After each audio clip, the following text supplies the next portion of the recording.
Let's get one thing straight. Seduction isn't about being the prettiest face in the room or having the most perfect body. No, that's amateur hour. The real power of seduction lies in how you own a room before you even open your mouth. How you make someone feel like they're the only person in the world, and all without breaking a sweat. It's about understanding what makes people tick and using it with precision, like a master playing chess while everyone else fumbles with checkers. But here's the truth no one wants to admit. Most people spend their lives fumbling. They stumble through relationships, miss opportunities, and fail to leave a mark because they think seduction is a cheap parlor trick or something they're not born with. Wrong. Seduction is a skill, and anyone can learn it. It's the secret sauce that makes people gravitate toward you, not just romantically, but in every aspect of life. Ever felt invisible in a crowd? Wondered why you weren't the one people leaned into during conversations? Or worse, watch someone else, someone less deserving, walk away with the attention, the promotion, or the partner you wanted? That ends here. Because the ability to seduce, to inspire, and to command respect isn't luck, it's psychology. And today, we're pulling back the curtain. In this video, you'll uncover 10 game-changing principles to seduce anyone, build unshakable confidence, and wield a kind of power that most people can only dream of. These aren't gimmicks or fluff. They're rooted in psychology and proven to work. The catch? You need to commit. Every point matters, and skipping even one could leave you stuck in the same cycle you're trying to escape. Watch until the end, because this isn't just about knowing what to do. It's about transforming who you are. And once you master these tools, you'll never be invisible again. Have thoughts? Drop them in the comments below with the mantra, I choose mastery over mediocrity. Don't hold back. We're building a community of people who refuse to settle. And if you're ready to rewrite your narrative, hit like, share, and subscribe to Victory Stoic. Because the world doesn't need more people blending in. It needs people like you, ready to stand out, take control, and live life on their terms. Let's get started. Number 1. Understand your own worth, because no one else will do it for you. Let's face it, the world isn't going to line up to tell you how amazing you are.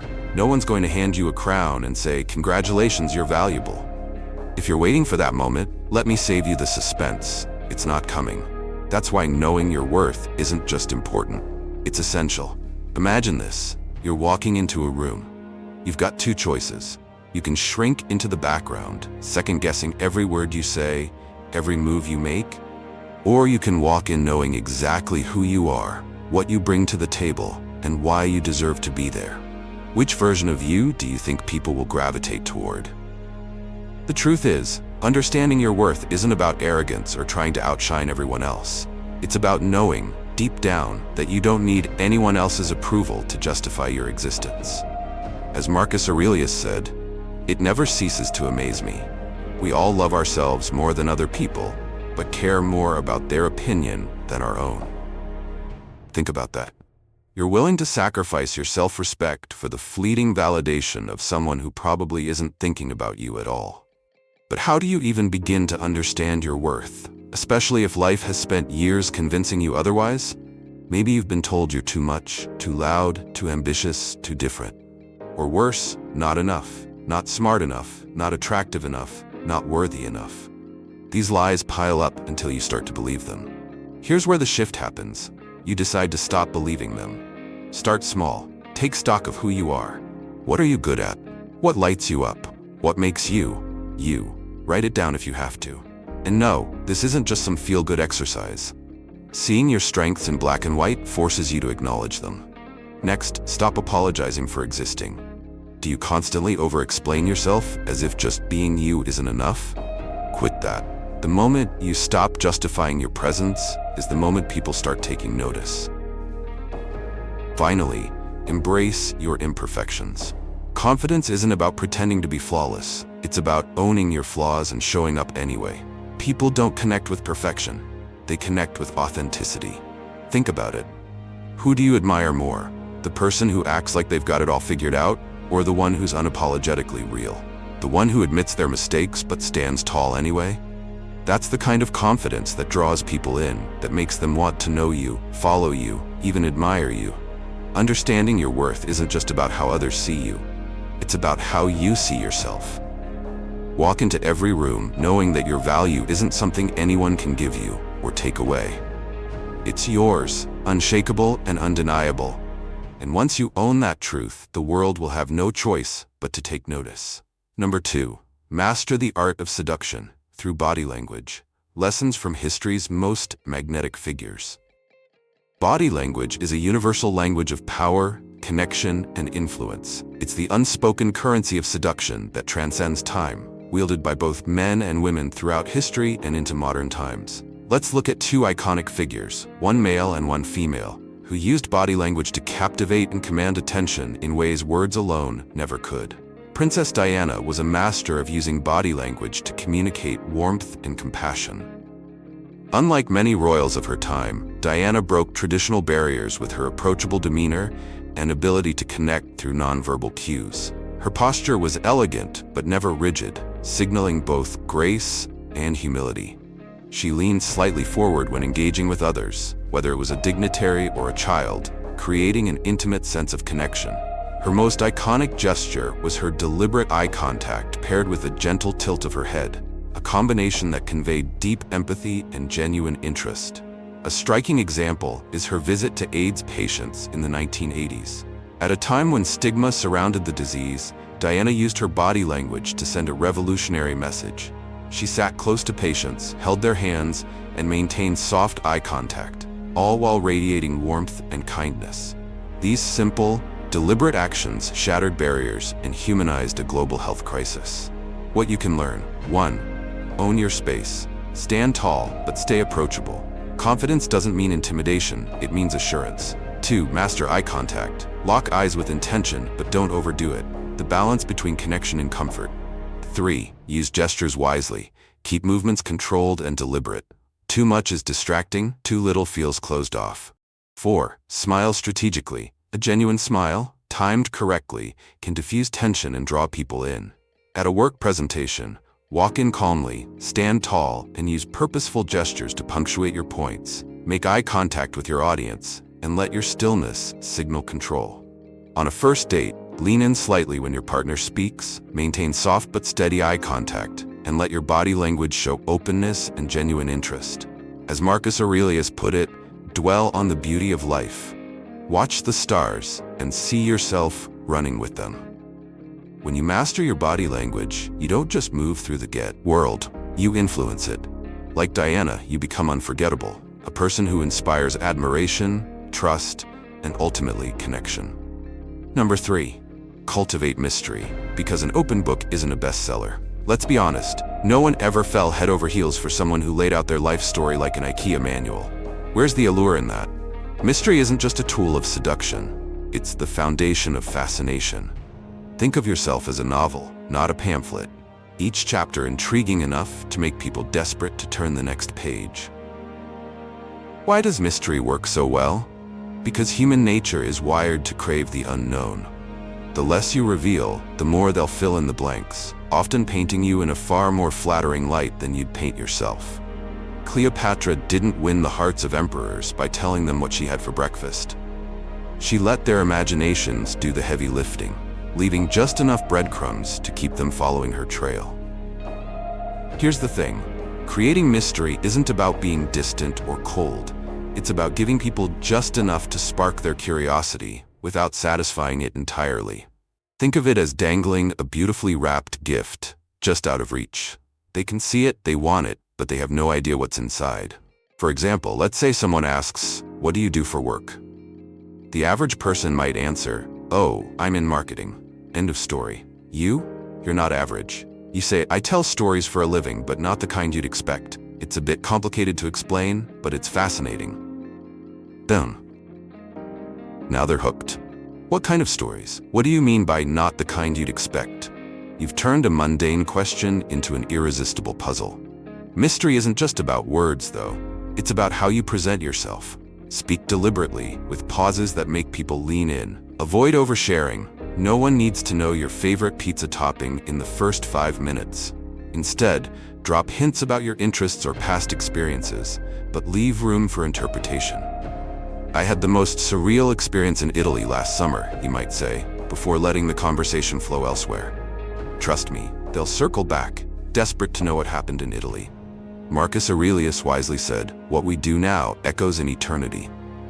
In your case, what you leave unsaid echoes far longer than what you spill. Silence, when used intentionally, is the most powerful conversation tool you'll ever have. But the mystery isn't just about what you say or don't say, it's about how you act. Imagine you're at a party. While everyone else is clamoring for attention, you're quietly observing, offering a wry smile here, a clever comment there. You're engaged, but not overexposed. You leave just enough of yourself unexplored to make others want more. The key to the mystery is balance. Too much, and you risk coming off as aloof. Too little, and you're an open book, easily shelved and forgotten. Mystery is the art of restraint, of knowing that the most captivating people are the ones who make us work just a little to unravel them. So, hold back. Speak with intention. Leave them with questions instead of answers. Because when it comes to being unforgettable, less really is more. Number 4, make them feel unique. The golden key to captivating hearts. Here's the truth. Everyone craves to feel special, but few ever do. In a world saturated with superficial compliments and generic interactions, standing out isn't about being the loudest or flashiest. It's about making others feel truly seen. The ability to create this feeling is a hallmark of seduction, influence, and connection, and it's far rarer than you think. Take the timeless charm of Fred Astaire, the legendary dancer and actor. Fred was celebrated not just for his talent, but for his ability to make his dance partners feel like they were the only people in the room. Astaire's genius lay in his attention to detail. He studied his partner's movements, adapted to their strengths, and complemented them in ways that made them shine. Ginger Rogers once said, "He gave me class, he gave me style, he gave me everything." Fred's charm wasn't loud or ostentatious. It was deeply personal, rooted in making others feel exceptional. Now consider Audrey Hepburn. Hepburn wasn't just admired for her elegance, but for the way she treated people. Her co-stars and collaborators often described how she remembered the smallest details about them, favorite flowers, personal challenges, or career goals, and brought them up in conversations months later. It wasn't a performance, it was genuine care. She made everyone, from studio executives to set designers, feel like they mattered. So how do you create this sense of uniqueness in your interactions? 1. Pay attention to the details. The most magnetic people aren't the ones who talk the most. They're the ones who listen the best. Notice the little things about someone, the way they smile when talking about a passion, the colors they gravitate toward, or even how they take their coffee. These details might seem insignificant, but they're clues to what makes them unique. 2. Craft genuine compliments. A vague, "you look nice," won't do. Instead, focus on something specific. "That shade of blue brings out the color in your eyes," or "the way you explained that idea made it so easy to understand." Compliments like these aren't just flattering, they show you're paying attention. 3. Reflect their world. Back to them. People feel special when they see themselves through your eyes and realize you've noticed things they didn't even know were worth noticing. For example, if someone casually mentions they're learning guitar, remember to ask about it later. "How's your guitar practice going? I remember you said you were working on fingerpicking." 4. Create a shared memory.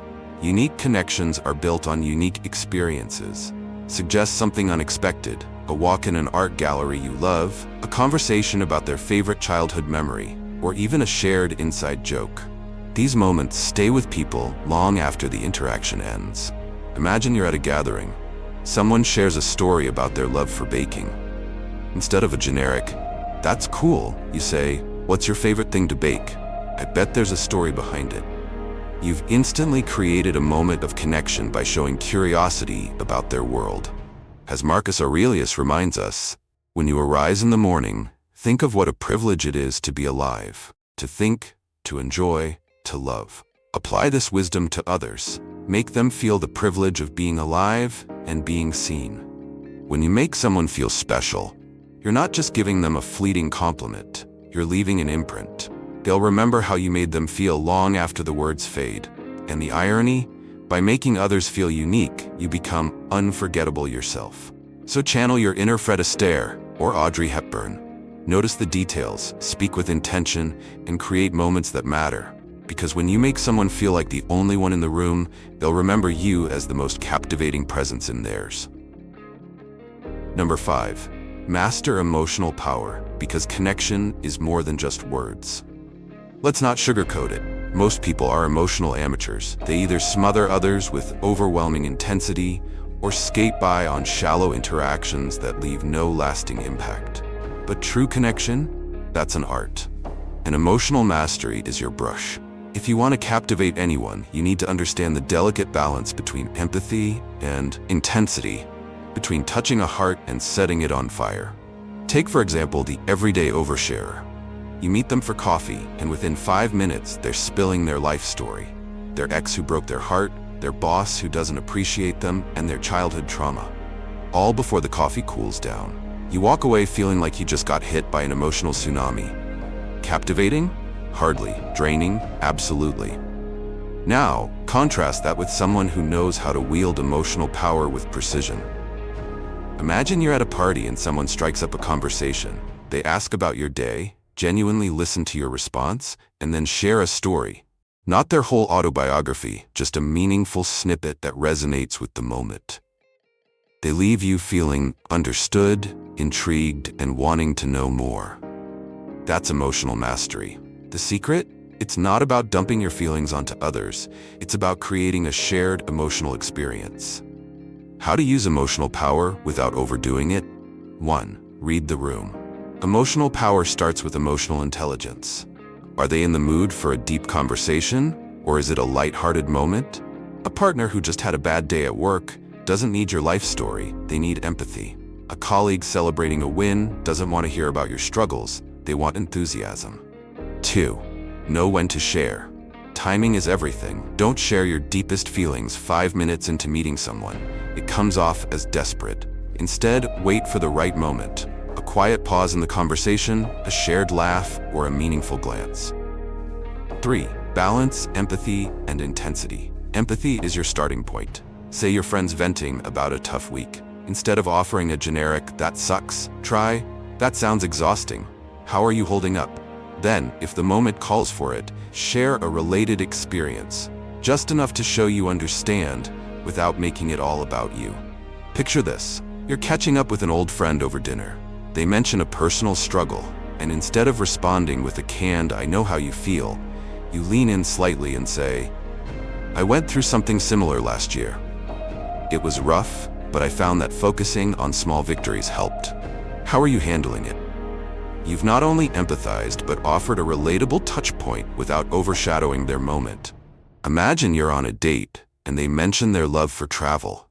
Instead of just saying, "Me too," you add, "I'll never forget standing at the edge of the Grand Canyon at sunrise. It felt like the world was holding its breath." What's a place that's left you speechless?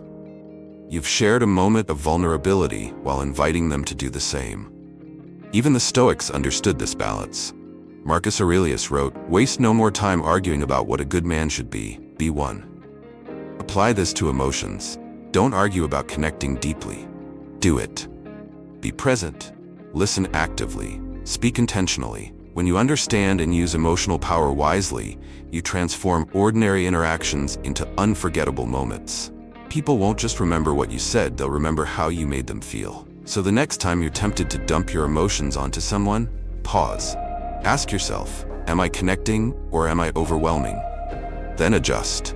Because emotional power isn't about forcing connection, it's about creating space for it. And when you master that, you're not just captivating, you're unstoppable. Number 6, lead without controlling. The art of influence without force. Here's a hard pill to swallow. Nobody likes being bossed around. Sure, people may comply when ordered, but compliance isn't a connection. And if your idea of leadership is barking commands, congratulations. You're not a leader, you're a walking megaphone. Real influence isn't about forcing people to follow, it's about inspiring them to want to. Let's take an everyday scenario. You're planning a group dinner. The controlling type will stomp in and declare, "We're eating Italian, and that's final." Sure, people might grumble and go along, but they'll remember how you bulldozed their input. Now imagine the alternative. You say, I've been craving pasta, but what do you guys think? Any other ideas? Suddenly people feel included, valued, and more likely to align with you, not because they have to, but because they want to. This principle applies to relationships, work, and beyond. Leadership isn't about handing people a map with the route already marked. It's about giving them a compass and letting them find their way. Take legendary artist Michelangelo, who famously said, "I saw the angel in the marble and carved until I set him free." He didn't force his vision onto the marble. He worked with its natural form. This is leadership. Instead of commanding, you guide. Instead of controlling, you empower. Let's say your partner has been feeling stuck in their career. The controlling approach might be to tell them, "You should quit your job and start your own business." It's obvious. Sounds supportive, right? Wrong. That's your agenda, not theirs. Instead, try saying, "You've been talking a lot about starting your own thing. What would it look like if you went for it?" Now you've planted a seed, given their ownership of the decision, and shown faith in their ability to figure it out. Picture this. A team member is struggling with a project. The micromanager swoops in with, "Here's what you need to do. Step 1, Step 2, Step 3. Effective? Maybe. Memorable? Not. A leader, on the other hand, might say, "What do you think is the best way forward? I have a few thoughts, but I'd love to hear yours first." You've given them space to think, grow, and own their solution, all while subtly guiding them. People resist control because it makes them feel small. But when you offer guidance instead of commands, you tap into their autonomy and self-worth. Marcus Aurelius understood this when he wrote, "Be tolerant with others and strict with yourself." Apply this. Hold yourself accountable for creating an environment where others feel free to make their own choices. The next time you're tempted to take over, pause. Instead of saying, "Do this," try, "What do you think would work best?" Instead of pushing your solution, ask a question that leads them toward it. This isn't about manipulation. It's about collaboration. When you lead without control, you build trust, respect, and loyalty. People don't just follow you, they choose to follow you. And that choice, that's where real influence begins. So let go of the urge to control every detail. Guide, suggest, and inspire instead. Because the best leaders aren't the loudest. They're the ones who make others feel heard. Number 7, use your eyes to touch the soul, the science and art of magnetic eye contact. They say the eyes are the windows to the soul, but here's the kicker. Most people leave the blinds half closed. A fleeting glance, a distracted stare, or worse, avoiding eye contact altogether. If you're serious about connecting with someone, your eyes aren't just tools, they're weapons of influence. Let's break it down. Eye contact is more than polite social behavior. It's a primal force. Studies have shown that gazing into someone's eyes for just 4 minutes can create a sense of intimacy strong enough to spark feelings of love. Yes, 4 minutes. That's less time than it takes to microwave popcorn. But it's not just about the time. It's about the quality of the gaze. Think about the last time someone looked at you with complete attention. Not a glance, paired with a distracted nod, but a deep, steady gaze that made you feel seen, truly seen. It's rare, isn't it? That's because most people are too caught up in their thoughts to give someone else their undivided attention. But when you do, it's transformative. Let's take 2 masters of the gaze, Casanova and Jacqueline Kennedy Onassis. Casanova, the infamous seducer, wasn't just a smooth talker. His journals detail how he used eye contact to make people feel like they were the only person in the room. His gaze wasn't overbearing or lecherous. It was intentional, inviting, and warm. Jacqueline Kennedy, on the other hand, had an elegance that extended to her eyes. She was known for maintaining a steady, calm gaze during conversations, making people feel not just heard, but valued. Whether she was speaking to heads of state or ordinary citizens, her eye contact created a sense of intimacy that left a lasting impression. How to master eye contact in everyday life. 1. Start small. Begin with casual interactions. When speaking to a barista or colleague, hold their gaze a second longer than you normally would, just enough to make them feel acknowledged without creating discomfort. 2. Use the 80-20 rule. You don't need to stare continuously. That's unsettling. Maintain eye contact for about 80% of the conversation and break away occasionally to keep it natural. 3. Pair it with a smile. A steady gaze combined with a genuine, soft smile is irresistible. It says, "I'm present and I'm interested." Think of it as emotional punctuation for your interaction. 4. Let your eyes speak. Your eyes can convey more than words. They can show empathy, curiosity, or admiration. For instance, when someone shares a vulnerable moment, soften your gaze and nod slightly to show you're engaged. You're at dinner with someone you're genuinely interested in. As they talk, you hold their gaze, not with intensity, but with a steady warmth that shows you're fully present.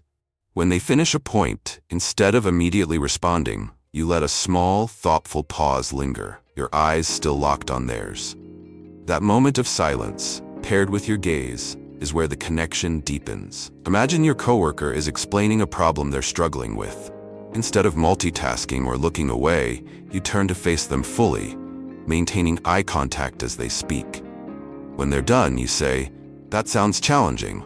Let's figure it out together." That simple act of focused attention can transform the dynamic from transactional to collaborative. Marcus Aurelius reminds us, nowhere you can go is more peaceful, more free of interruptions than your soul. Eye contact is a way of bringing peace to your interactions. It shows the other person that, in this moment, they are the center of your world. When you use your eyes with intention, you're not just making someone feel seen, you're making them feel valued. In a world where attention is scattered and fleeting, this kind of focus is a superpower. So put down the phone, lift your head, and look someone in the eye. Let your gaze do what words cannot, touch their soul. Because when you master the art of eye contact, you're not just present, you're unforgettable. Number 8, craft unforgettable memories, because ordinary is forgettable. Let's get one thing straight. Mediocrity doesn't stick. A dull dinner date at a chain restaurant or a generic happy birthday text won't leave anyone pining for more. If you want to truly captivate someone, you need to create moments that etch themselves into their memory. Moments so unique, so personal, that they think of you every time they hear a song, smell a certain scent, or taste a specific dish. Creating unforgettable memories isn't about extravagance, it's about thoughtfulness. It's the unexpected note in a symphony that lingers in your mind, the detail that shows you were paying attention when others weren't. Imagine this. They casually mention over coffee that they loved stargazing as a child, but haven't done it in years. A week later, you pick them up, blanket and thermos in hand, and drive to a quiet hill. As you lie under the stars, you share your favorite childhood memories and ask about theirs. There's no orchestra playing in the background, no fireworks, just a simple, intentional act of thoughtfulness that makes them feel truly seen. Take a lesson from Ernest Hemingway, a man who turned simple moments into timeless stories. Hemingway didn't woo people with extravagance. He won them over by creating experiences that were intimate and raw. He would invite friends or lovers to sit by a fire, share a bottle of wine, and talk about their wildest dreams. These weren't grand gestures. They were moments that made people feel alive and connected, tied forever to the memory of him. Or consider Frank Sinatra. He wasn't just the crooner with the golden voice. He was a man who made every moment with him feel unique. A story often told about Sinatra is how he once bought out an entire restaurant to create a private dining experience for his date. While you don't need Sinatra-level funds, the principle applies. He turned an ordinary evening into something unforgettable by showing that he valued the moment and the person. How to create your unforgettable moments. 1. Notice the details. Pay attention to what they casually mention, favorite songs, books, or childhood dreams. These little details are the breadcrumbs to crafting moments that resonate.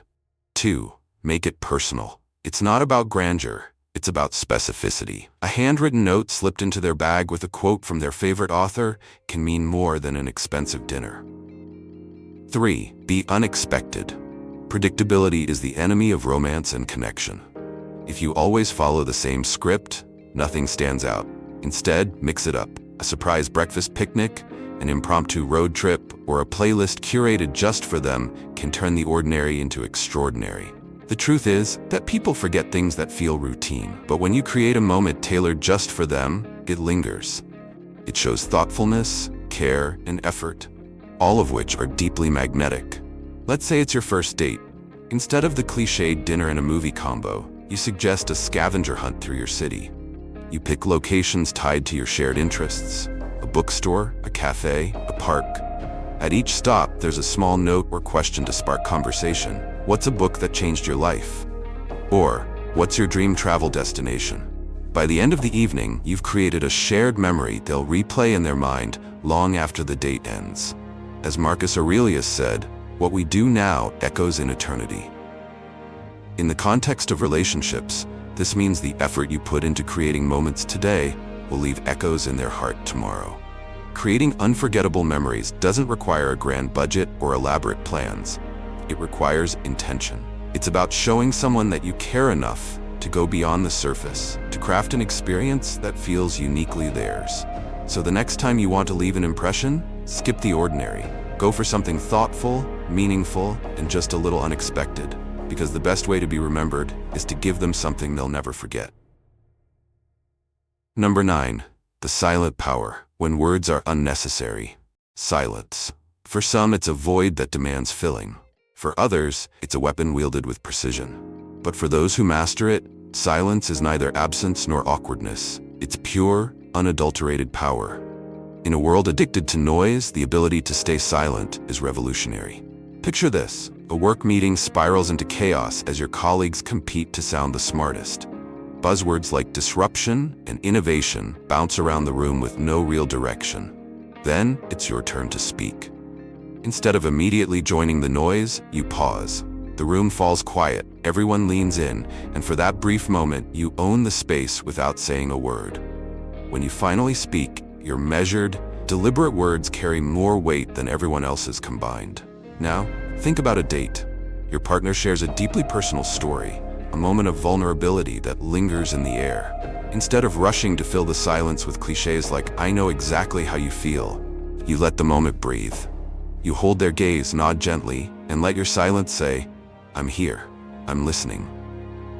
That pause, that willingness to let emotions settle, creates a connection words could never achieve. Silence isn't about freezing up or playing coy. It's about wielding intention. It's about choosing to step back when the world expects you to step forward. How to use silence like a pro. 1. Pause to reflect. Silence doesn't mean ignorance, it means thoughtfulness. When faced with a question or challenge, take a beat to collect your thoughts. That pause speaks volumes about your confidence and composure. 2. Listen more. Speak less. Most people talk to fill space, but the best communicators talk to build bridges.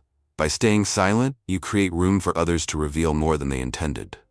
3. Observe and learn. Silence sharpens your perception. The pauses in conversation allow you to notice micro-expressions, shifts in tone, and unspoken truths that others miss. 4. Create impact. Use silence as punctuation. A pause before or after a significant statement adds gravity to your words, ensuring they hit harder and resonate longer. You're at a family dinner where the usual suspects are sparring over politics. Instead of jumping into the fray, you stay quiet, watching as tempers flare.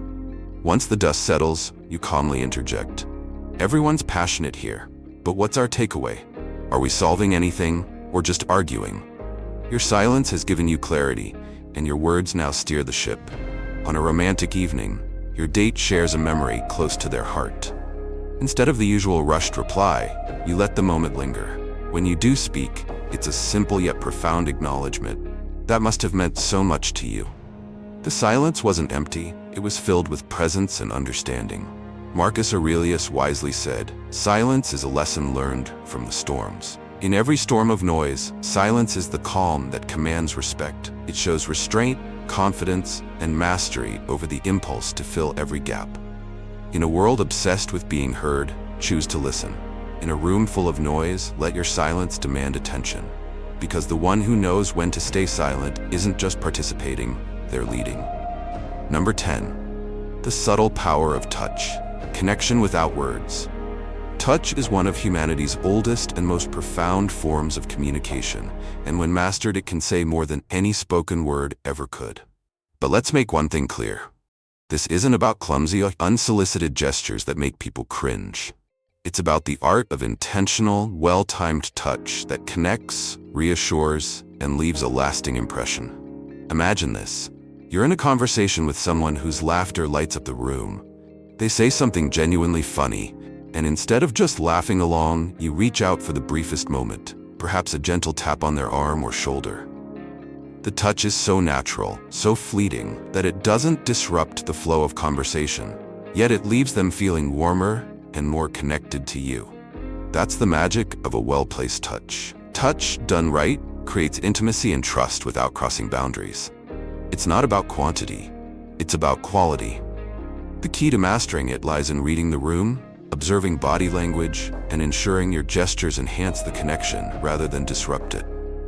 Psychologists agree that a light touch can elevate feelings of trust, reduce anxiety, and foster emotional bonds. Think about it. A handshake seals agreements, a pat on the back conveys encouragement, and a warm hug says what words can't. Touch is universal, but its impact depends on context, timing, and intent. You're at work, and a colleague has just completed a project that took weeks of effort. Instead of saying a generic, "Great job," you combine your words with a quick touch on their arm, making the moment feel personal and genuine. That simple gesture communicates encouragement and recognition in a way that words alone cannot. On a first date, your partner shares an anecdote that makes them light up. You respond with an enthusiastic, "I can see why that means so much to you," and lightly place your hand on theirs for a second. This tiny, intentional act transforms the conversation into a shared moment of closeness, creating a memory that lingers. But touch isn't about spontaneity, it's about mindfulness. If someone's body language signals discomfort, such as pulling away or crossing their arms, it's your cue to back off. Respect is the foundation of any meaningful connection. Mastering the art of touch 1. Begin small. Start with simple gestures like a handshake, a high five, or a light pat on the back. Gauge the other person's reaction before moving forward. 2. Read the room. Is the person leaning in or maintaining steady eye contact? These are signs they're comfortable with physical proximity. If they pull back, respect their space. 3. Make it purposeful. Don't touch for the sake of touching. Use it to emphasize a point, share a laugh, or offer encouragement. A well-timed gesture should feel intentional, not random. 4. Pair it with meaningful words. Combine your touch with genuine words of affirmation. For example, "That was such a thoughtful idea," paired with a light tap on the arm, amplifies the authenticity of your compliment. Touch can be a double-edged sword. Too much, too soon, and you risk coming across as intrusive. Lingering gestures can feel uncomfortable rather than supportive. Always prioritize the other person's comfort over your intent. Marcus Aurelius reminds us, "Kindness is invincible when it is sincere." Touch, when rooted in kindness and authenticity, becomes a silent yet powerful way of expressing that sincerity. Touch isn't about grand gestures. It's about the little moments that deepen the connection. A brief, thoughtful touch during a conversation can bridge emotional gaps, strengthen bonds, and create lasting memories. So the next time you're faced with a moment where words feel inadequate, trust the quiet power of touch. Sometimes it's the lightest touch that leaves the heaviest impression. In conclusion, mastering the art of influence, building confidence, and becoming truly powerful isn't reserved for the elite. It's a skill anyone can learn. The secret lies in understanding the psychology of both yourself and those around you. Whether it's recognizing manipulative tactics like the 10 code words narcissists use, what they mean, or applying principles of connection and trust, every step brings you closer to mastering your relationships and your life. If this resonates with you, take action today. Like this video to support the channel. Share it with friends or family who could benefit from these insights. Subscribe to Victory Stoic to continue your journey of self-discovery and empowerment. And here's your challenge. Leave a comment below with the mantra, "I choose to see, to grow, and to thrive." Let's build a community of individuals who are unafraid to learn, to reflect, and to rise above. Your transformation starts here, with every choice you make. Let's make them powerful.